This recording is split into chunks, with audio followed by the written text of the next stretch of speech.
Assalamualaikum warahmatullahi wabarakatuh. Kami dari kelompok 3. Di sini kami terdiri dari 5 mahasiswa. Perkenalkan, saya Trisya Sama Putri, saya berperan sebagai bidan. Kemudian ada teman saya, Evri Susanti, sebagai asisten bidan. Kemudian ada Sylvia Indriana Sari sebagai pasien yang sedang hamil di penjara. Kemudian ada Dila Hasani sebagai suami juga di dalam penjara atau tahanan. Kemudian ada Ninsya Renyaan sebagai petugas lapas di perempuan. Nah, kami di sini mendapatkan kasus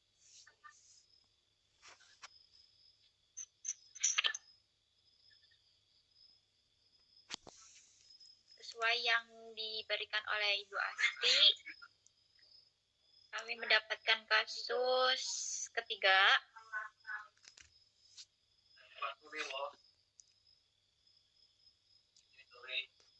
yaitu kehamilan di penjara. C, seorang perempuan berusia 29 tahun, menikah selama 3 tahun.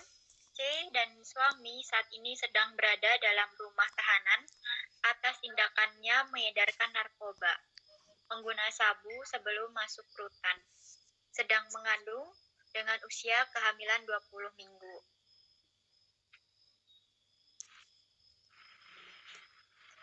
Baik, langsung saja kita mulai untuk dialognya. Assalamualaikum Ibu. Betul dengan Ibu Citra? Waalaikumsalam Ibu, betul. Ini dengan saya Ibu Baik. Citra. Baik, perkenalkan saya dengan Bidan Trisya. Apakah betul Ibu sekarang sedang mengandung? Betul Bu, saya sedang mengandung sekarang. Baik, jika benar, kalau boleh saya tahu berapa usia kehamilan Ibu sekarang? Sekarang udah jalan 20 minggu Bu. Oh, sudah memasuki trimester kedua ya Bu ya? Ya. Baik, di sini apakah Ibu berkenan untuk saya tanyai lebih lanjut demi kebaikan Ibu dan janin Ibu? Di sini saya akan melakukan pemeriksaan kehamilan meliputi kondisi fisik, psikologis, dan yang lainnya. Yang nantinya kita bisa mengetahui apa yang Ibu rasakan sehingga saya bisa membantu semampu saya sesuai yang Ibu butuhkan, memberikan konseling juga terhadap yang Ibu alami seperti itu. Apakah Ibu berkenan? Ya Bu, saya berkenan untuk melakukan.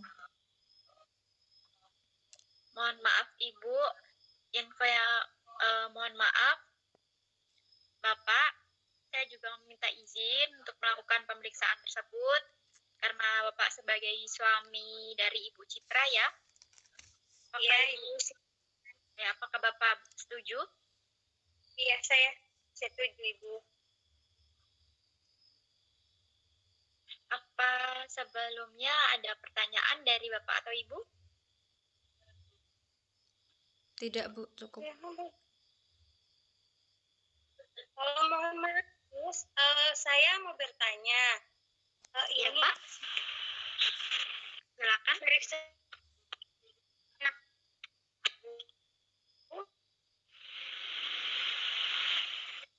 Mohon maaf Bapak, suaranya tidak jelas, bisa diulangin?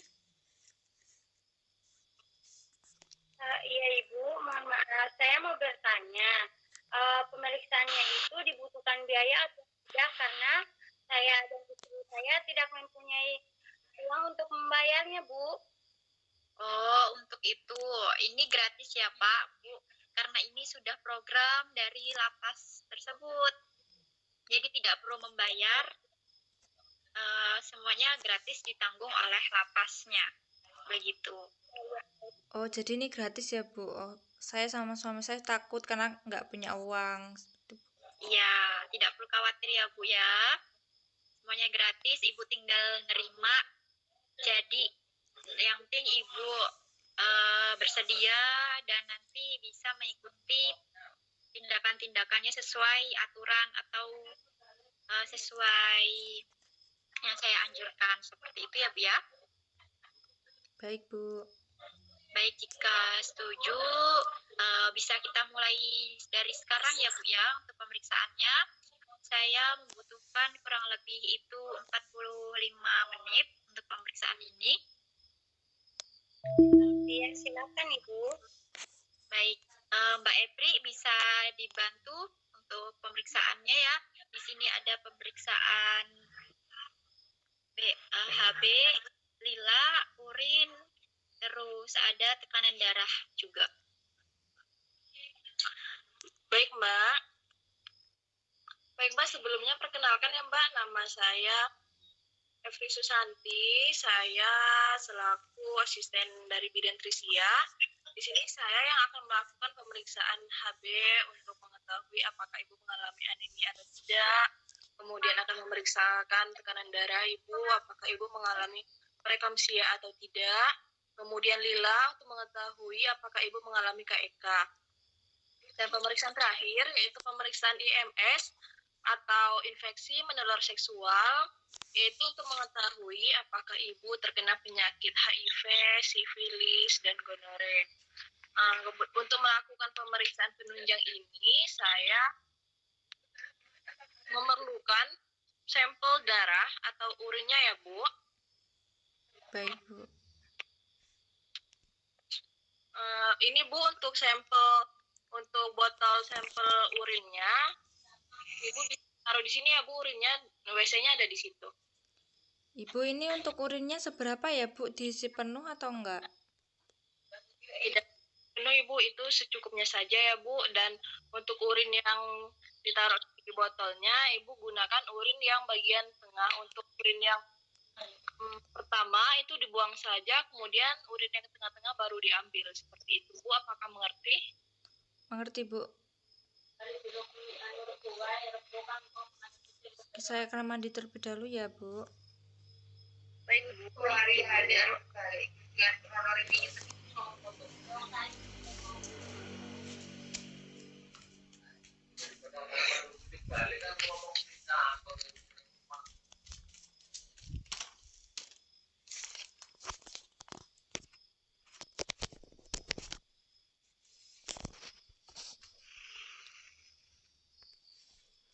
Baik, Bu. Udah, Bu.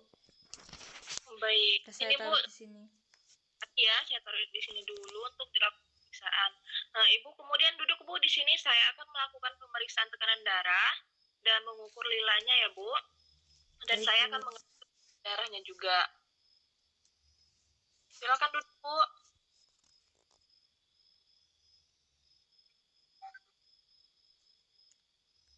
Permisi ya Bu, saya ambil dulu untuk darahnya ya Bu. Baik, Tarik Bu. nafas. Ya sudah, terima kasih ya Bu. Ibu bisa untuk sambil menunggu keluarnya hasil, Ibu bisa kembali dengan Bidan Trisia Ibu. Baik. Terima kasih Bu. Terima kasih juga, Mbak. Terima kasih Mbak Epri. Makasih Ibu atas kerjasamanya ya, sambil menunggu asisten saya mengamati hasilnya karena membutuhkan beberapa waktu ke depan. Ibu bisa sambil mengisi kuesioner ya Bu, yang sudah saya sediakan. Di sini ada 2 kuesioner. Ya, nantinya kita bisa mengetahui apakah Ibu ada gangguan psikologis atau tidak. Nah, Ibu bisa mengisi sesuai yang Ibu rasakan ya Bu ya. Jangan dimanipulatif atau ditutup-tutupin, karena biar hasilnya itu akurat dan nanti kita bisa menanganinya itu sesuai yang Ibu rasakan. Seperti itu ya Bu ya.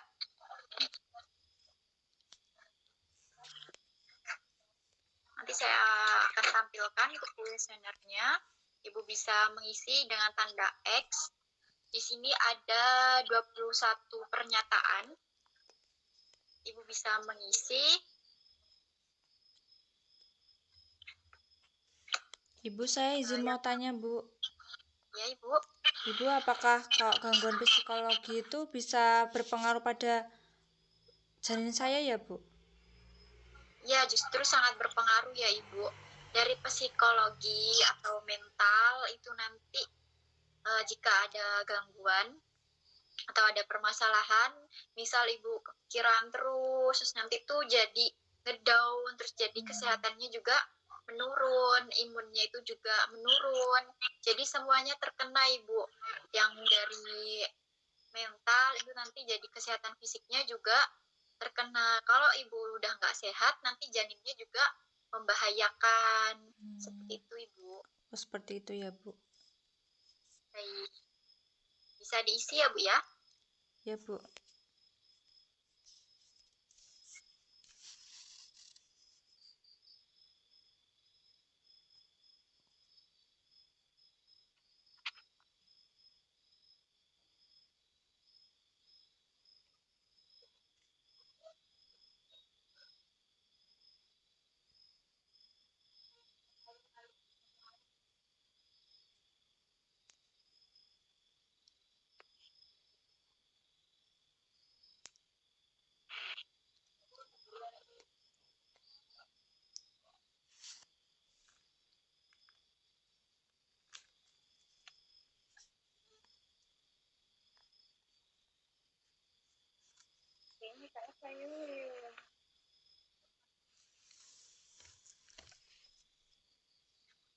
Jika sudah selesai, bisa bilang ya Bu ya.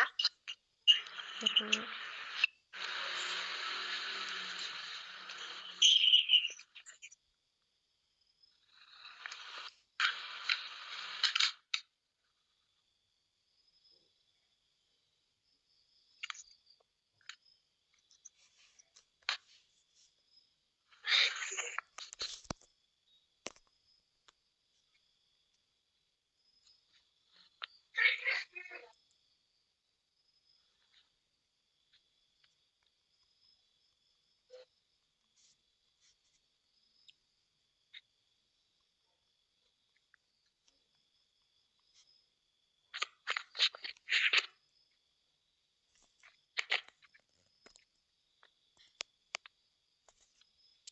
Apakah sudah Ibu? Sudah Ibu, sudah selesai semua. Baik, jika sudah, sembari saya menghitung hasilnya, Ibu bisa mengisi kuesioner yang kedua ya Bu ya. Ini mengisinya sama seperti tadi ya Bu? Kalau ini bedanya di checklist ya Bu. Ini gejala, tanda-tanda gejala yang Ibu alami, apakah Ibu merasakan atau tidak. Misal di contoh nomor 1, mudah tersinggung, perasaan cemas, kemudian firasat buruk, takut akan pikiran sendiri. Nah, itu Ibu mengalami gejala-gejala tersebut atau tidak. Misal Ibu merasa mudah tersinggung, perasaan cemas, tapi firasatnya tetap baik-baik aja, terus nggak kepikiran. Nah, Ibu itu bisa menilai itu tuh satu dari gejala yang ada atau separuh dari gejala yang ada atau berat, seperti itu. Bisa memilih ya, di sini ada 14 kategori.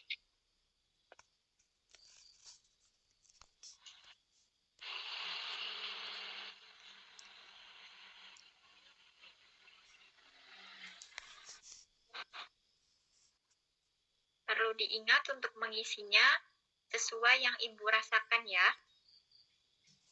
Ya Bu.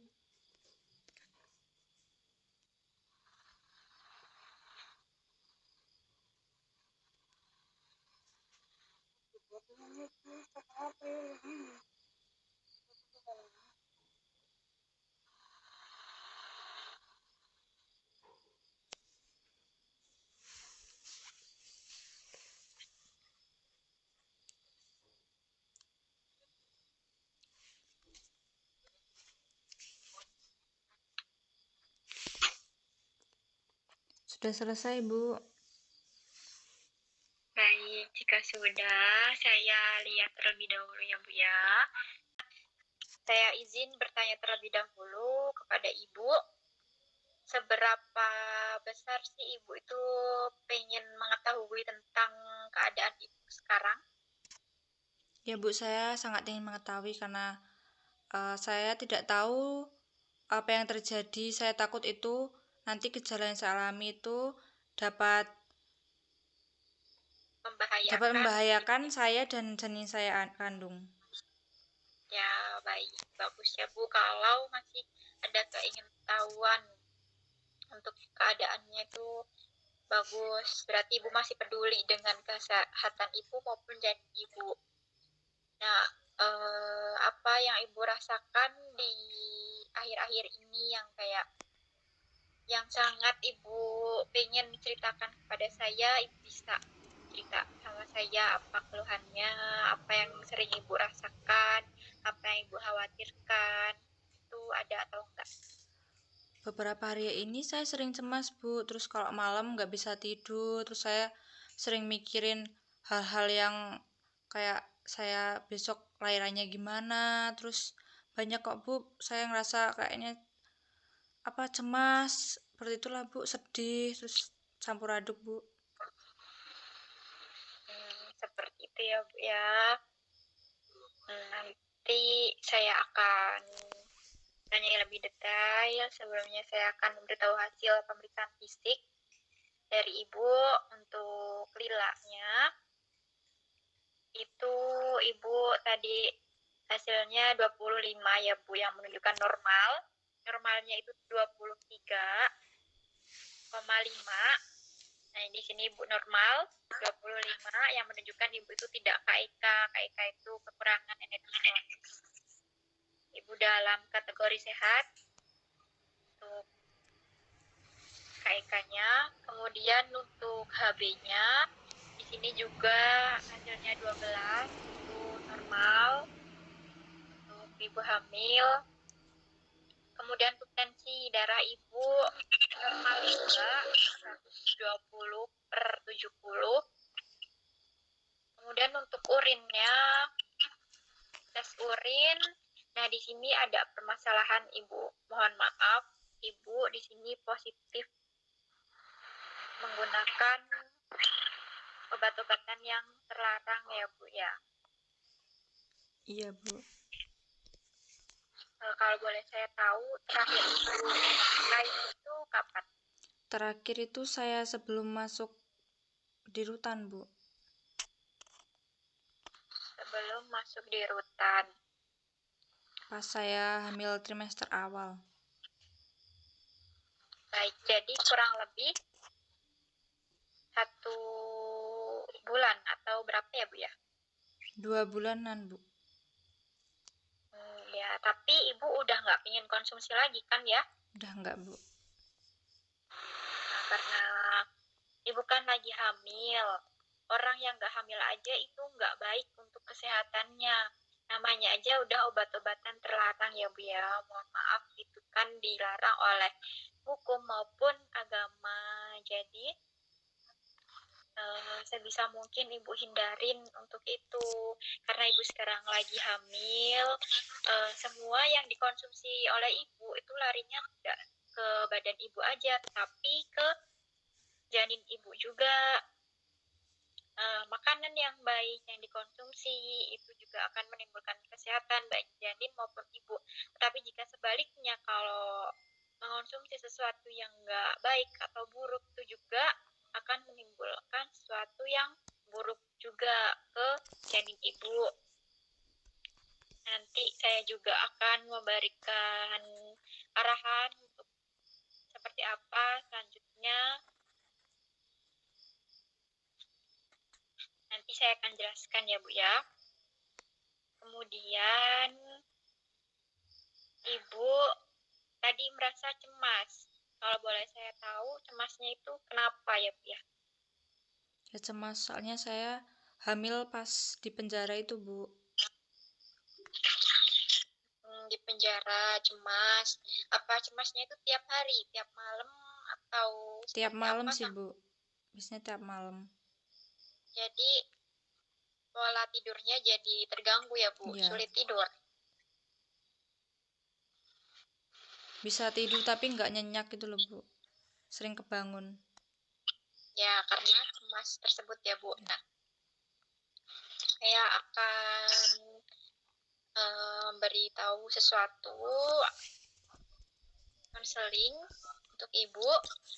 Ibu nggak perlu cemas dengan keadaan ibu yang sekarang sedang hamil, walaupun di dalam rutan seperti itu, karena di Indonesia narapidana wanita yang sedang hamil itu memiliki hak dan kewenangannya. Jadi pemerintah itu tetap memenuhi hak dan kewenangannya wanita yang sedang hamil.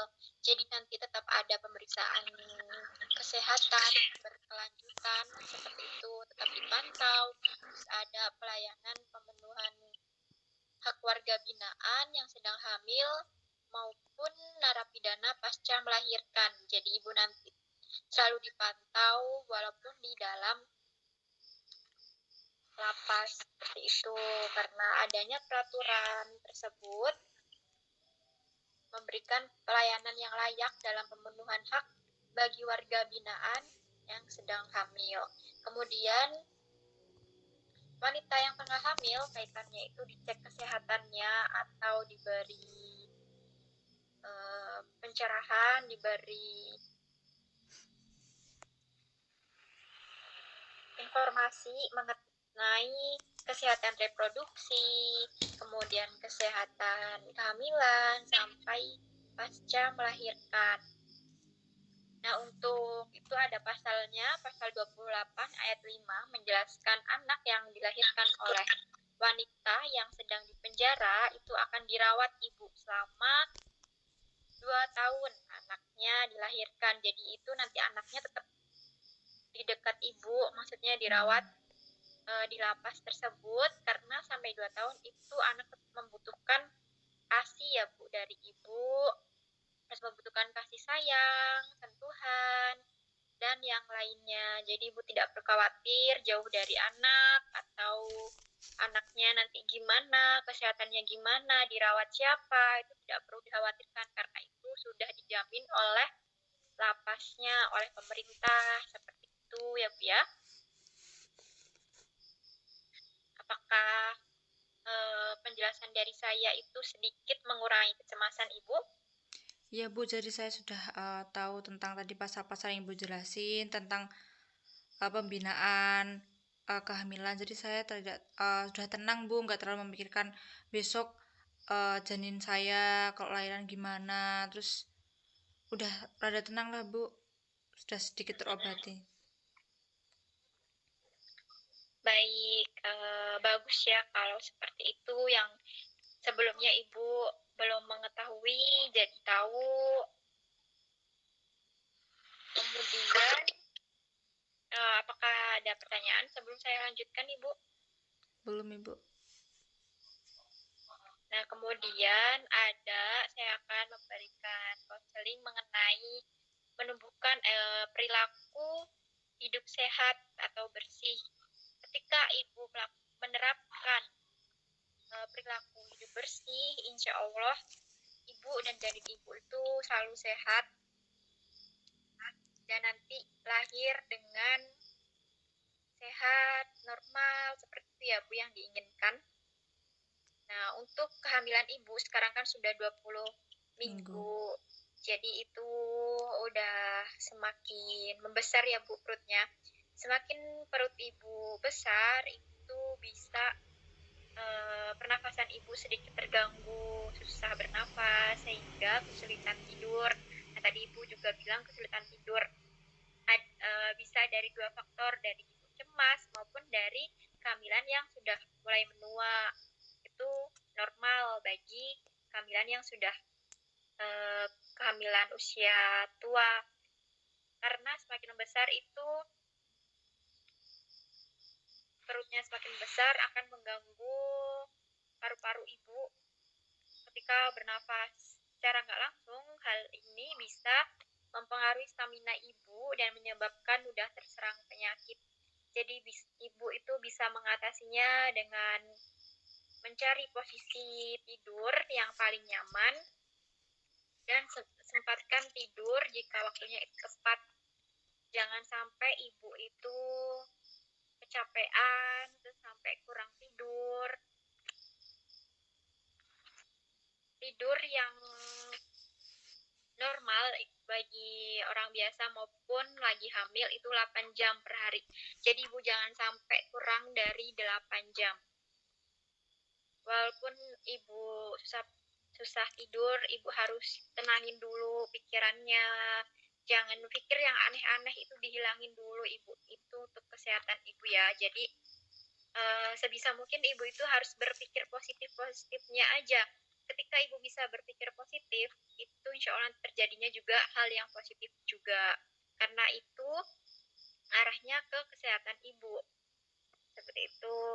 Terus kalau tidurnya itu udah teratur, insya Allah kesehatan jasmani dan rohani ibu maupun janin itu juga sehat. Ibu juga perlu menjaga kebersihan tubuh untuk menghilangkan berbagai kuman, bakteri, terus jamur, dan lain-lainnya.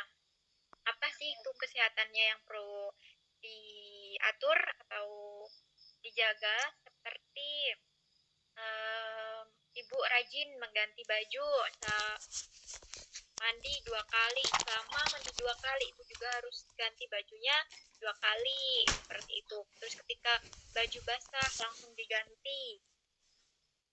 Terus kebersihan misve agar tidak terpapar kuman yang bisa menjalar ke seluruh reproduksi hingga menyebabkan infeksi seperti kalau ibu habis BAK atau BAB, itu ibu bisa keringkan terlebih dahulu. Jadi jangan langsung memakai celana dalam.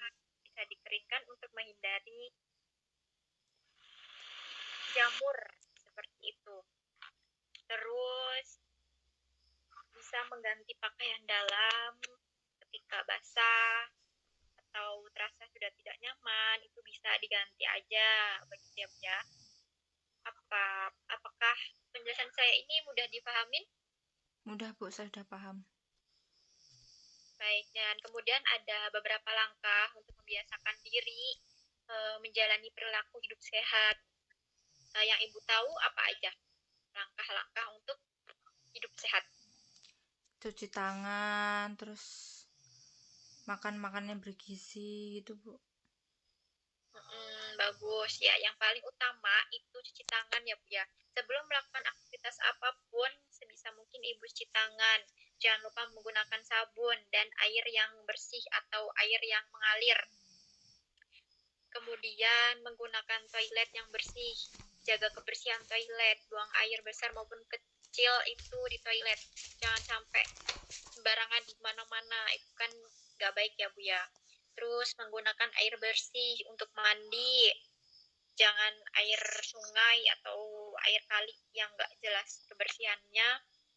Kuning dibuat mandi itu gak bagus ya Bu ya.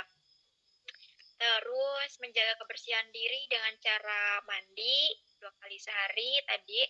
Kemudian ada memotong kuku. Jadi jangan dibiasakan ibu untuk memelihara kuku sampai panjang-panjang. Itu kan banyak kumannya ya Bu ya. Dilihat juga udah nggak bersih, dilihat nggak enak seperti itu. Terus kemudian menyikat gigi 2 kali sehari.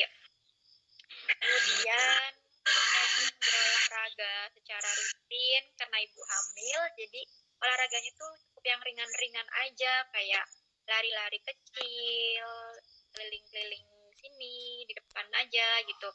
Seminggu itu bisa dilakukan 3 kali seperti itu. Kemudian membuang sampah pada tempatnya. Kemudian menghentikan kebiasaan merokok. Mohon maaf, ibu merokok atau tidak? Tidak Bu. Tidak. Kalau sudah jelas ya Bu, kalau rokok itu tidak bagus untuk janin ibu. Walaupun nanti misal ada orang yang merokok di sekitar ibu, ibu bisa menghindari terlebih dahulu karena asapnya itu juga nggak bagus untuk janin ibu. Kemudian menghindari, dan tadi kan sebenarnya narkoba, pokoknya obat-obatan terlarang itu sangat tidak dianjurkan untuk wanita hamil ya Bu ya.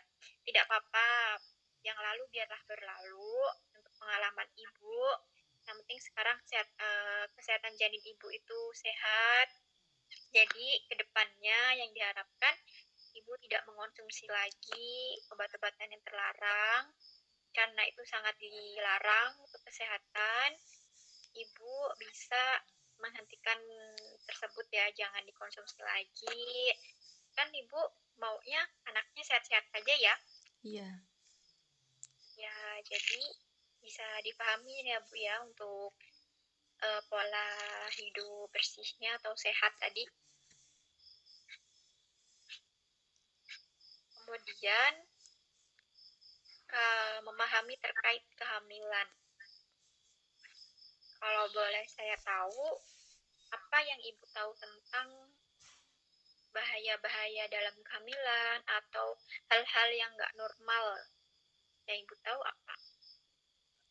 Kalau bahaya-bahayanya tuh kalau kram gitu-gitu, bengkak kaki gitu, Bu. Iya, seperti itu. Ibu, saya jelaskan terlebih dahulu ya untuk tanda bahayanya. Seperti tidak mau makan dan muntah secara terus-menerus. Kalau muntahnya cuman di awal-awal kehamilan itu wajar, tapi kalau sampai nggak mau makan terus muntah secara terus-terusan itu udah nggak wajar ya Bu ya. Kalau nggak ada yang dikonsumsi, terus janinnya mau makan apa? Seperti itu ya. Itu hal yang udah nggak normal.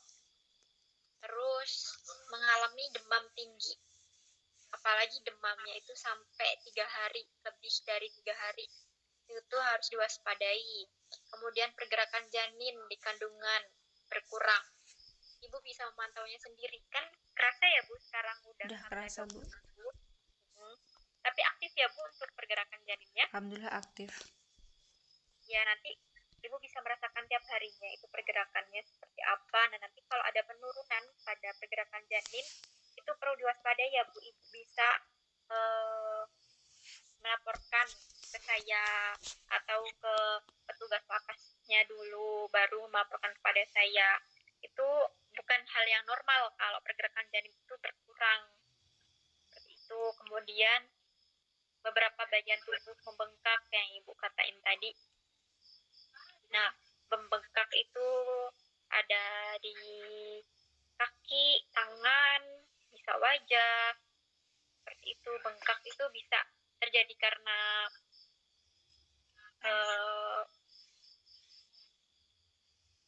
protein urinaria, urinnya itu mengandung protein.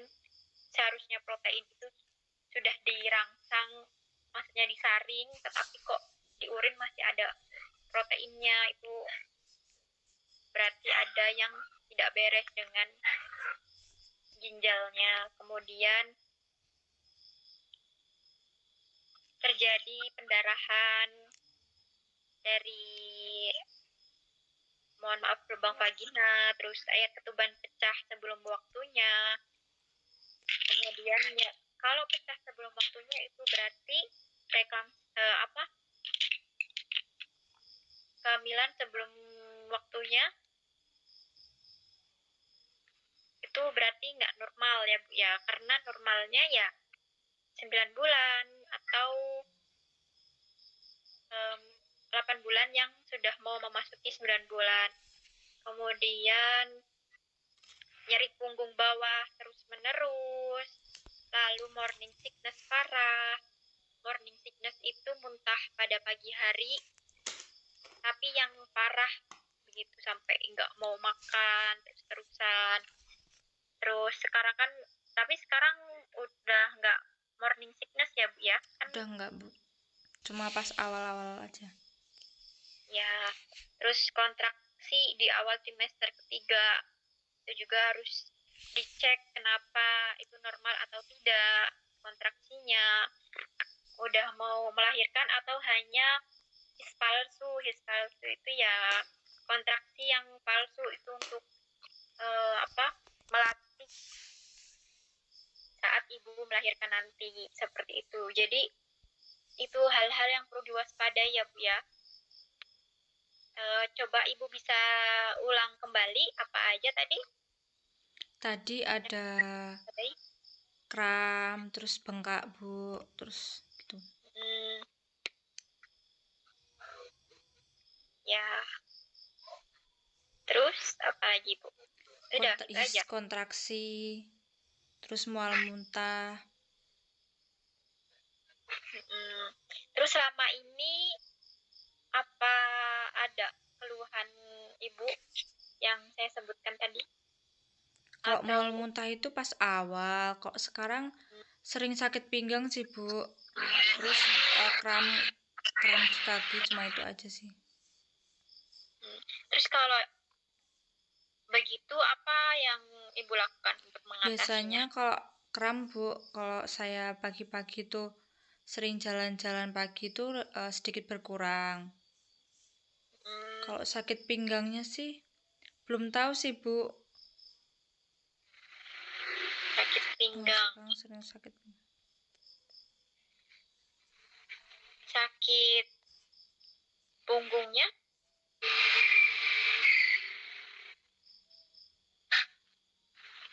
Punggungnya sakit juga atau enggak Ibu? Ya Bu, nyeri Bu.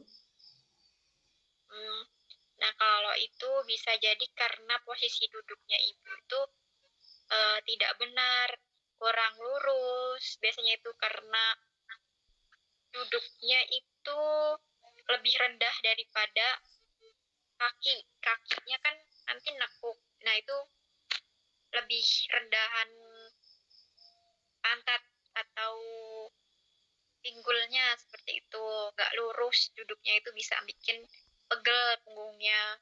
Kalau seperti itu Ibu bisa memijat punggungnya pelan, atau bisa juga dengan mengompres seperti itu. Kalau yang kakinya kram tadi udah bener ya Bu ya, bisa jalan-jalan ringan seperti itu bisa. Terus kakinya kalau tidur lurus, jangan ditumpang-tumpangin. Terus bisa juga diganjal dengan bantal seperti itu. Kemudian ada pola asuh untuk anak. Sejauh ini banyak orang tua yang masih bingung atau belum tahu tentang pola asuh anak yang baik. Kenapa pola asuh itu penting? Karena pola asuh itu bisa mempengaruhi perilaku anak di kemudian hari. Oleh karena itu, orang tua itu harus mendidik anaknya dengan sebaik mungkin. Beri dia aturan-aturan yang positif, menjadi anak yang berkarakter yang bagus. Nah, cara pengasuh yang baik itu dapat mendukung kecerdasan anak dan melindungi anak dari rasa cemas, depresi, kemudian pergaulan bebas, serta penyalahgunaan obat-obatan terlarang. Tadi Ibu bisa mencontohkan hal-hal yang positif ke anaknya. Terus Ibu itu bisa memberikan sentuhan-sentuhan kenyamanan yang membuat anak itu merasa nyaman, terlindungi. Terus cukup kasih sayang, cukup diberi waktu, terus diberi aturan-aturan yang membebaskan tetapi tetap dalam aturan seperti itu. Tidak mengekang tetapi tetap ada aturannya. Caranya ada beberapa yang bisa saya jelaskan, yaitu menjadi panutan yang baik bagi anak. Jadi anak itu akan mencontoh ibunya, orang tuanya. Misal orang tuanya berperilaku buruk, anaknya juga bisa mengikuti. Jadi ibu sebagusnya itu bisa mencontohkan. Jadi tidak hanya memberi saran, tetapi juga mencontohkan seperti itu. Terus jangan terlalu manjakan anak yang terlalu dimanjakan itu nanti tidak mandiri Bu. Terus udah nggak mandiri, cengeng, terus nggak kuat, lemah, seperti itu kan bagus juga. Kemudian luangkan waktu untuk anak setiap hari. Nah, itu waktu ibu jangan terlalu padat di luar rumah seperti itu. Jadi ibu harus tetap ada waktu untuk anaknya, misal setiap malam harus kumpul atau setiap pagi seperti itu. Terus kemudian tumbuhkan sifat kemandirian pada anak karena itu sangat penting ya untuk mandirinya. Terus tentukan peraturan di rumah dengan menyertai alasannya kenapa harus diberi aturan tersebut. Misalnya siang harus tidur, terus malam harus belajar, kemudian tidak banyak mainan HP atau nonton TV. Itu alasannya karena apa? Seperti itu dijelaskan karena anak itu perlu arahan yang detail, perlu dijelaskan seperti itu. Apakah bisa difahami Bu dari yang saya jelaskan? Saya mau izin tanya, Bu. Ya, boleh. Kan sekarang saya kan di lapas ya, Bu. Terus kan Ya. saya nggak 24 jam ngasuh anak saya. Terus saya juga mikir, Bu, besok kalau anak saya udah beranjak, udah gede, saya takut kayak anak saya besok kayak malu punya ibu sama bapak mantan narapidana gitu, Bu. Terus yang jelasin ke anak saya itu gimana, Bu? Nah, itu diberitahu pada anaknya emang itu kesalahan ibu di masa lalu, kesalahan orang tua. Nah, sebaiknya anaknya itu tidak mencontoh hal-hal yang negatif dari orang tuanya. Jadi diberi arahan aja kalau itu tuh masa lalu. Yang dulu ya yang dulu, sekarang yang sekarang. Karena sekarang orang tua juga udah mau menjadi yang lebih baik lagi, yang tentunya kan jadi anaknya nggak perlu malu. Terus ibu tunjukin kalau ibu itu bisa lebih baik lagi, ibu itu pantas untuk dibanggakan oleh anaknya seperti itu. Orang yang pernah mengalami masa buruk belum tentu samanya dia buruk seperti itu. Namanya juga manusia, itu juga punya kesalahan seperti itu. Terus untuk pengarahannya kan ada keluarga dari ibu, terus ibu juga bisa memberikan asuhan itu dari keluarga ibu, perlu disampaikan seperti apa, mau diasuhnya seperti apa, seperti itu. Juga kan ibu nggak selamanya di tahanan, ibu juga bakal dibebaskan, jadi nanti juga ibu bisa merawat anak ibu sendiri, seperti itu kan? Iya, Bu. Baik, jadi ibu nggak perlu khawatir ya. Semuanya akan baik-baik aja, ibu masih banyak masa depan di luar sana, masih banyak yang bisa ibu lakukan, masih banyak yang bisa ibu gapai untuk selanjutnya. Ini menjadi pelajaran untuk ibu, menjadi pengalaman. Semoga yang berlalu ya cepat berlalu, semoga kedepannya bisa lebih baik lagi, seperti itu ya Bu. Nah, jadi dari pemeriksaan urin tadi, saya merencanakan tindak lanjutnya. Saya akan berkonsultasi kepada dokter agar bisa merehabilitas ibu supaya bisa menetralisir agar kandungan obat yang terlarang itu tidak ada lagi di dalam tubuh ibu dan ibu bisa menghentikan, nanti ibu bisa dibantu oleh dokter, dibantu oleh tenaga kesehatan untuk kebaikan ibu selanjutnya seperti apa, seperti itu ya Bu ya. Kemudian saya juga sudah menyiapkan sesuatu untuk memantau ibu, perkembangan psikologis ibu. Nah, nanti saya titipkan kepada Mbak Ninsya ya, yang petugas lapas. Nanti Ibu Citra bisa dipantau selama 30 hari. untuk tingkat psikologisnya seperti apa. Terus nanti jika ada kendala-kendala, nanti Ibu Citra bisa konfirmasi ke Mbak Ninsya ya. Ya. Mbak Ninsya bisa ya untuk memantau Ibu Citra? Iya, bisa Ibu. Nanti saya akan pantau Ibu Citra dan saya akan memberitahu kondisinya kepada Ibu. Nah, baik. Nanti ketika sudah dipantau 30 hari, nanti saya akan berikan kuesioner lagi yang hasilnya itu untuk mengetahui apakah sudah terdapat perkembangan di Ibu Citra, di psikologisnya atau belum, seperti itu. Kita bersedia ya? Bersedia. Ya, Ibu Ninsya nanti coba dipantau apakah Ibu Citra ini melakukan apa yang sudah saya anjurkan tadi atau belum, seperti itu. Nanti jika ada apa-apa langsung diinfokan ke saya, begitu. Baik, karena ya.